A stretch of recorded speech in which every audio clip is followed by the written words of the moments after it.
গত বছর লোকসভা নির্বাচনের উত্তরবঙ্গে ভালো ফল করেছে বিজেপি।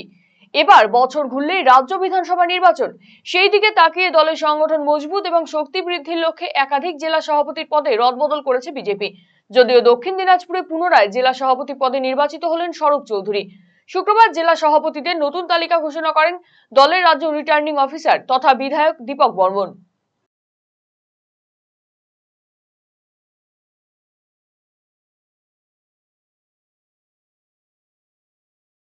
वंदे मातरम बीजेपी जपत भारत माता की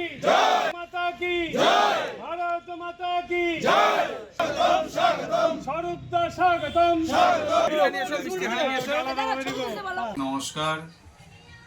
আজকে ভারতীয় জনতা পার্টি আর রাজ্য থেকে আমাকে দ্বিতীয়বারের জন্য দক্ষিণ দিনাজপুর জেলার সভাপতি আর মনোনীত করেছেন। এর জন্য রাজ্য সভাপতি সুকান্ত মজুমদার সহ রাজ্যের সমস্ত আর ভারতীয় জনতা পার্টির পদাধিকারী কর্মী সকলের কাছে আমি কৃতজ্ঞ। দক্ষিণ দিনাজপুর জেলা এই বরাবরই ভারতীয় জনতা পার্টির একটি শক্ত ভিত। এখানে অনেক লড়াই সংগ্রাম এই তৃণমূলের বিরুদ্ধে সংগঠিত হয়েছে। আমরা এই লোকসভা জিতেছি। এই জেলায় 3 জন বিধায়ক ভারতীয় জনতা পার্টির জয়লাভ করেছে।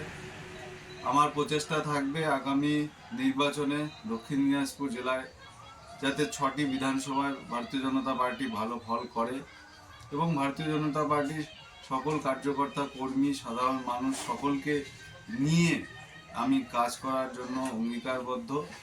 আপনি কি দীর্ঘদিন থেকে পেটের বিভিন্ন সমস্যায় ভুগছেন, গ্যাসের সমস্যায় ভুগছেন? তাহলে আপনার জন্য সুখবর। এখন থেকে প্রতি মাসের নির্দিষ্ট দিনে দিশারি হেলথ কেয়ার রায়গঞ্জ শাখায় নিয়মিত বসছেন হায়দ্রাবাদ থেকে আগত বিশিষ্ট গ্যাস্ট্রোএন্টারোলজিস্ট ডক্টর রবি কিরণ পেরুমাল্লা। ডাক্তার রবি কিরণ পেরুমাল্লাকে দেখাতে আজই যোগাযোগ করুন দিশারি হেলথ কেয়ার উকিলপাড়া রায়গঞ্জ শাখায়।